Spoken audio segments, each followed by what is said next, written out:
अस्सलामु अलैकुम वरहमतुल्लाहि वबरकातुहू। उम्मीद करता हूँ कि आप तमाम बखैर व आफियत होंगे। दोस्तों, पिछली क्लास के अंदर हमने पढ़ा था मारिफा को और नकीरा को। थोड़ा सा रिकैप करेंगे, फिर एक नई क्लास की शुरुआत करने जा रहे हैं। आज मारिफा को समझने की कोशिश करते हैं कि मारिफा क्या होता है। मारिफा उसे कहते हैं जो मुअय्यन चीज़ पर दलालत करे, जो मुअय्यन चीज़ पर दलालत करे। ठीक है दोस्तों, जैसे अल कलम ज़ईदुन, कलम ज़ईदिन। ये मिसालें थी मारिफा की। हुवा रजुलुन, हाज़ा किताबुन। ठीक है दोस्तों, ये सारी मिसालें थी मारिफा की, जिसके ज़रिए किसी स्पेसिफिक नाउन के बारे में पता चले उसे हम कहते हैं मारिफा। उसके अलावा नकिरा कहते हैं जो गैर मुअय्यन चीज़ पर दलालत करे।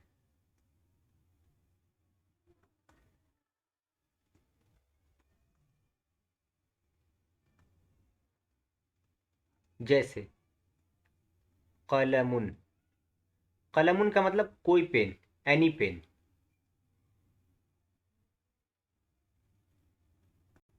ठीक है दोस्तों, इसे कहते हैं नकिरा। हमने मारिफा के बारे में जाना था कि 7 तरीक़ों से मारिफा बनाया जाता है। वो सारी मिसालें मैंने आपको दे दी थी। अगर आपने वो वीडियो नहीं देखा है, तो आपसे गुजारिश है कि लिंक डिस्क्रिप्शन के अंदर अवेलेबल है। सबसे पहले जाकर आप उस वीडियो को देखिए और इंशाल्लाह सब आपको समझ में आ जाएगा। आज जो हम शुरू करने जा रहे हैं वो एक नई क्लास है। तो आज जो हम पढ़ेंगे वो है मुज़क्कर और मुअन्नस। क्या पढ़ेंगे दोस्तों? मुज़क्कर और मुअन्नस। तो समझते हैं मुज़क्कर और मुअन्नस क्या होता है और शुरू करते हैं आज अपनी नई क्लास को। देखिए दोस्तों, पहले मुज़क्कर समझ लेते हैं।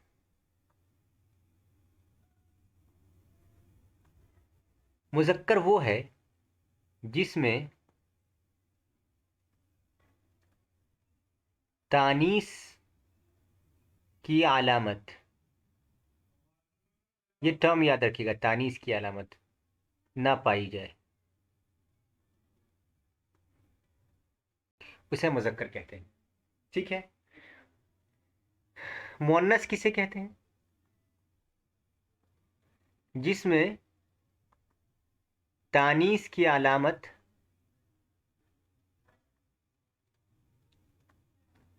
पाई जाए। एकदम आसान लफ्ज़ों में आपको समझा रहा हूँ। तानीस का मतलब क्या हुआ? मुअन्नस, यानी मुअन्नस की अलामत। तो इंग्लिश में इसे हम कहते हैं मैस्कुलिन जेंडर और इसको कहते हैं फेमिनिन जेंडर।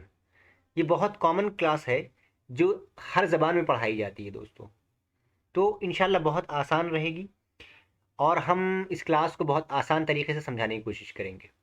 आप क्लास में बने रहिएगा एंड तक, इंशाल्लाह आपको बहुत फ़ायदा होने जा रहा है। अरबी के अंदर जो तज़कीर व तानीस के बारे में बहुत मसाइल पैदा होते हैं स्टूडेंट को, इंशाल्लाह इस क्लास के ज़रिए बहुत हद तक आपको इस मसले से छुटकारा मिलने की पूरी कोशिश है। अब तानीस की अलामत जो मैंने आपसे कहा था उसके बारे में ज़रा बात कर लेते हैं।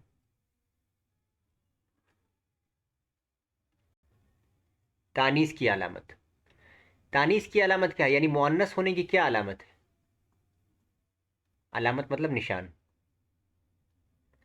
कैसे पहचाने कोई भी इसम मुअन्नस है या मुज़क्कर? तो तानीस की 3 अलामतें हैं। कितनी अलामतें हैं? 3। देख लेते हैं एक एक करके सबको। गोलता का होना, जैसे बकरतुन। अलिफ मकसूरा का होना,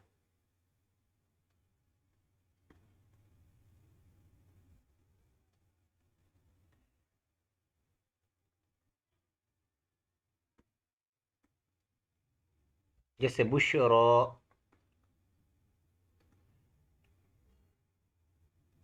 अलिफ ममदूदा का होना,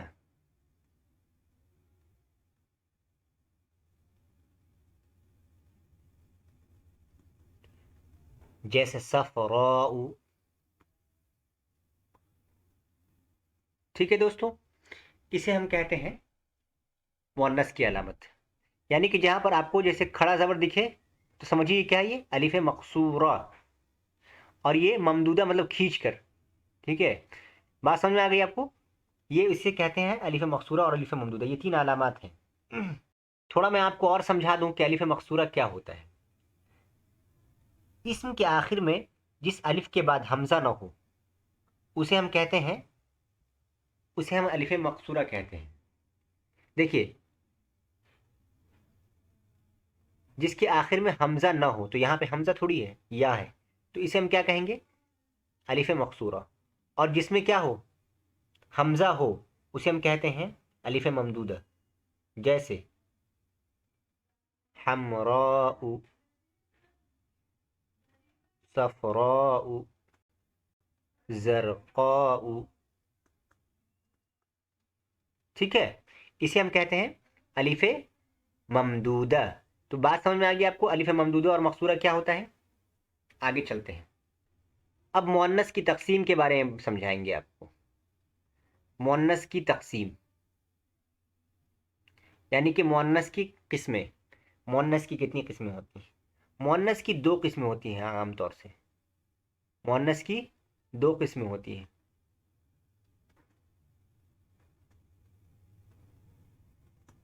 कौन कौन?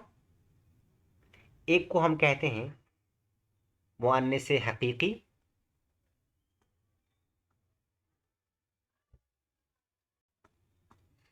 दूसरे को कहते हैं मुअन्नस लफ्ज़ी। अब समझ लेते हैं मुअन्नस हकीकी क्या होता है।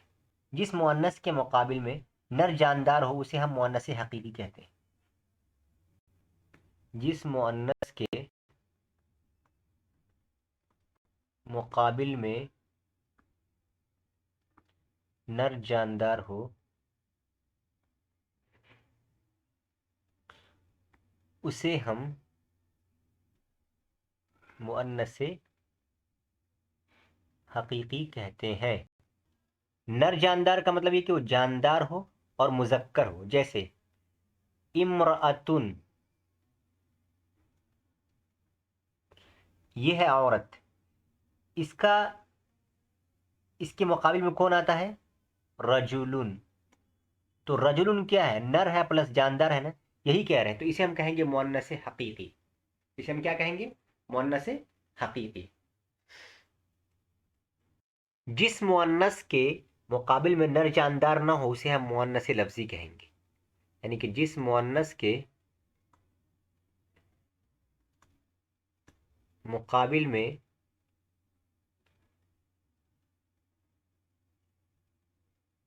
नर जानदार ना हो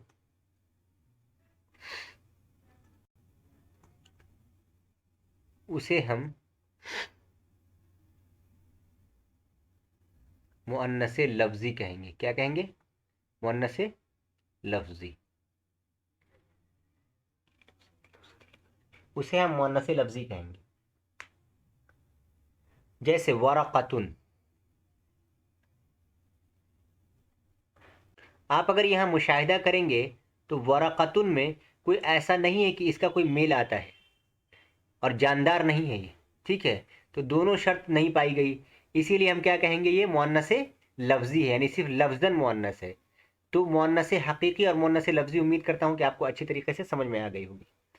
अब बात कर रहे हैं कि कि कुछ अस्मा ऐसे होते हैं जो सिर्फ मुअन्नस के लिए इस्तेमाल होते हैं। जैसे उम्मुन, उख्तुन, बिन्तुन, ज़ैनब, शहला, मरियम वगैरह वगैरह। इसे हम क्या कहते हैं? ये मुअन्नस ही है, क्योंकि ये सिर्फ और सिर्फ ख़वातीन के लिए इस्तेमाल किए जाते हैं। ये तमाम नाम ख़वातीन के लिए इस्तेमाल किए जाते हैं, खा इसके अंदर कोई अलामत पाई जाए या ना पाई जाए। कुछ अस्मा यानी कुछ नाउन्स ऐसे हैं जिसमें लफ्ज़न तानीस की अलामत वही मुअन्नस होने की अलामत नहीं पाई जाती है, फिर भी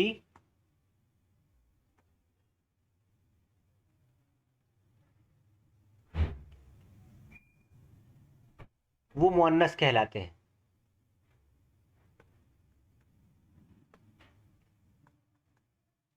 कैसे? जैसे अर्जुन, जैसे आप कुरान में देखेंगे तो उसमें एग्जाम्पल है अर्जुल्लाहि वासिअतुन। यहाँ पर जो वासिअतुन आया है ना, वो अर्ज के लिए आया है। इसका मतलब आप देख रहे हैं कि अर्ज मुअन्नस है, वरना अगर मुजक्कर होता तो यहाँ पे वासिउन होता। तो अब इसके अंदर कोई अलामत तो नहीं पाई जा रही अर्ज के अंदर, तो फिर कैसे ये मुअन्नस हो गया? एक दो एग्जाम्पल और देखते हैं। शमसुन, इसका भी एग्जाम्पल कुरान से देखेंगे। कुरान ने क्या कहा? वशमसु तजरी लिमुस्तक़र्रिन लहा।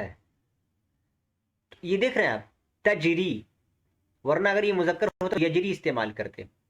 तो यही फर्क समझाने की कोशिश कर रहे हैं आपको कि यजरी और तजरी क्यों है, क्योंकि यहाँ हालांकि इसके अंदर मुअन्नस की कोई अलामत यानी कि ना अलिफ मकसूरा है, ना अलिफ ममदूदा है, ना ताए मुदव्वरा है, कुछ ऐसा नहीं है, तो फिर क्यों ये मुअन्नस हो गया? तो ऐसे को कहते हैं मुअन्नस सिमाई। क्या कहते हैं इसको? मुअन्नस, मुअन्नस सिमाई कहते हैं इसको। यानी अरब से ऐसे ही सुना गया है, अरब से ऐसे ही सुना गया, लिहाजा इसे हम मुअन्नस ही मानेंगे। और ये बहुत सारे अस्मा है, इसकी एक लंबी चौड़ी फहरिस्त है, मैं आपको बता देता हूँ। आइए कुछ मिसालों का मुशाहिदा करते हैं जो मुअन्नस सिमाई है।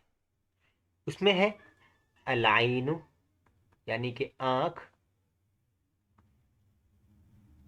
अल-उज़्नु, यानी कि कान, अन-नफ्सु,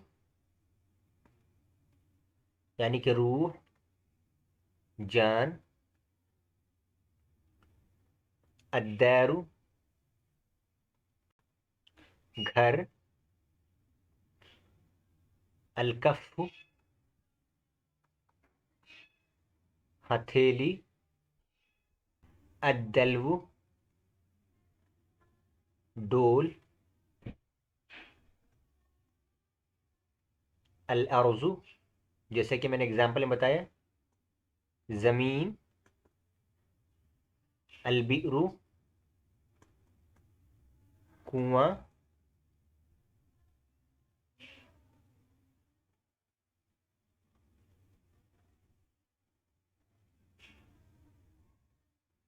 अन्नारु, आग।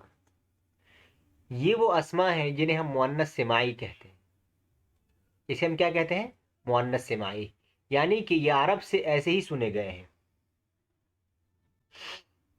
तो आप याद रखिएगा, ये जो है ना, इसके अंदर तानीस की अलामत, तानीस की अलामत नहीं पाई जाती है, और इसके तानीस की अलामत पाए जाने की शर्त इधर है भी नहीं, क्योंकि ये अरब से ऐसे ही सुने गए हैं। तो सुने गए हैं तो लिहाजा ये सिमाई हो गए। अरब इसको अगर मुजक्कर मानते तो हम इसको मुजक्कर पढ़ते, लेकिन अरब ने इसे मुजक्कर माना है, साहिब ज़बान है वो, लिहाजा हमें उनका एतबार करना पड़ेगा, इसलिए हम कहते हैं उसको मुअन्नस सिमाई। आइए कुछ और मज़ीद अस्मा के बारे में बात करते हैं, कुछ और नाउन के बारे में। कुछ नाउन ऐसे होते हैं, कुछ अस्मा ऐसे होते हैं जो दोनों तरह इस्तेमाल होते हैं, यानी कि मुजक्कर भी और मुअन्नस भी, यानी कि उसको दोनों तरीके से इस्तेमाल किया जा सकता है। जैसे सबीलुन, यानी कि तरीकुन, जैसे कि हालुन, वगैरह वगैरह। ये ऐसे अस्मा हैं, ये ऐसे नाउन हैं जिसमें मुजक्कर और मुअन्नस का कोई एतबार नहीं, आप दोनों तरीके से इस्तेमाल कर सकते हैं। अब एक एक्सेप्शन और याद रखिएगा कि मान लीजिए कि किसी नाउन के आखिर में ता है, तो मैंने उसको बताया है कि वो मुअन्नस की अलामत है, लेकिन बहुत सारे मुजक्कर नाउन के आखिर में भी ता होता है, जैसे तलहतुन। अब क्या कहेंगे, ये मुजक्कर नहीं है, मुअन्नस है? नहीं, जो इस मुजक्कर का नाम या सिर्फ मुजक्कर के लिए बोला जाता है, तो अगरचे उसके आखिर में ताए है, ताए मुदव्वरा है, گولتا ہے، تب بھی ہم اسے کیا مانیں گے؟ مذکر ہی مانیں گے. ٹھیک ہے دوستوں، یہ اچھے طریقے سے یاد رکھیے گا. جیسے ایک لفظ اور ہے خلیفۃ، خلیفہ، یہاں تا ہے تو اب کیا کہیں گے آپ؟ یہ مؤنث کی علامت ہے؟ بالکل نہیں. تو چونکہ یہ مذکر کے لیے ہی بولے جاتی ہے، اسے ہم اسے مذکر کہیں گے.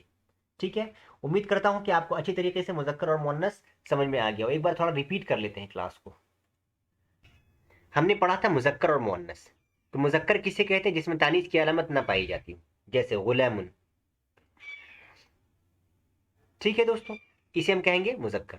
مؤنث کسے کہتے ہیں؟ جس میں تانیث کی علامت یعنی مؤنث کی علامت پائی جاتی، جیسے امرأتون. ہو گیا ٹھیک. اس کے بعد ہم نے پڑھا تھا تانیث کی علامات. تانیث کی علامت کیا کیا ہوتی ہے؟ مؤنث کی علامت 3 ہے. یعنی کہ الف مقصورہ ہو جیسے بشرا، الف ممدودہ ہو جیسے صفراء، بشرا، حمراء، صفراء، زرقاء. یہ کس کی مثال ہے؟ یہ الف مقصورہ کی مثال ہے. یہ کس کی مثال ہے؟ یہ الف مقصورہ کی مثال ہے. یہ کس کی مثال ہے؟ الف ممدودہ کی مثال ہے. یہ کس کی مثال ہے؟ الف ممدودہ کی مثال ہے. الف ممدودہ اور مقصورہ کے بارے میں ایک چیز میں نے آپ کو بتایا تھا. اسم کے آخر میں، یعنی جس اسم کے آخر میں الف کے بعد حمزہ نہ ہو اسے ہم الف مقصورہ کہتے ہیں. الف کے بعد حمزہ نہ ہو اسے ہم کیا کہتے ہیں؟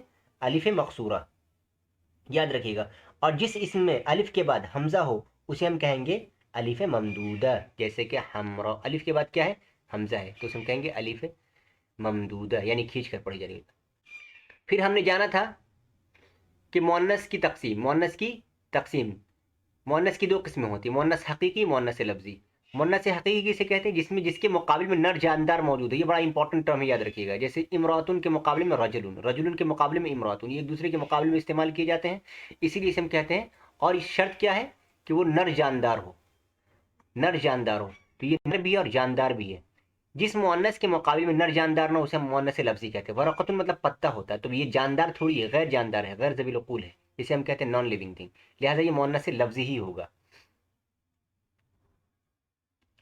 آگے ہم نے جانا تھا کچھ مثالوں کو. اس میں کون سی مثال تھی؟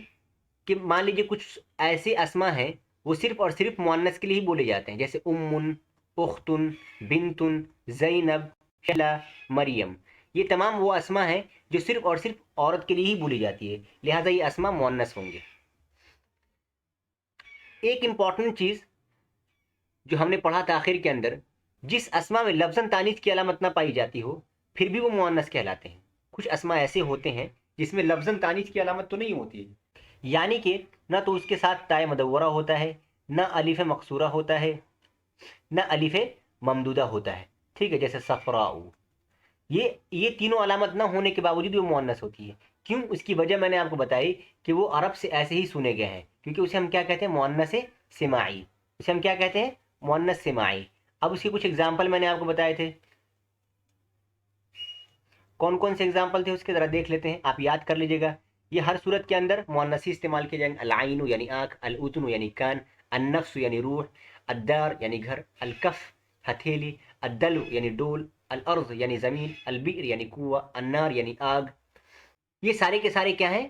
یہ سارے کے سارے کیا ہیں؟ مؤنث سماعی. مؤنث سماعی، یاد رکھیے گا. سماعی مطلب سنے گئے ہیں عرب سے ایسے. یہ کچھ اسما کے بارے میں نے بتایا تھا کہ دونوں طریقے سے استعمال کیا جاتے ہیں، یعنی کہ اس کے اندر مذکر اور مؤنث کی کوئی تمیز نہیں ہوتی. آپ اسے مذکر بھی استعمال کر سکتے ہیں، مؤنث بھی استعمال کر سکتے ہیں. سبیل، طریق، حال وغیرہ وغیرہ.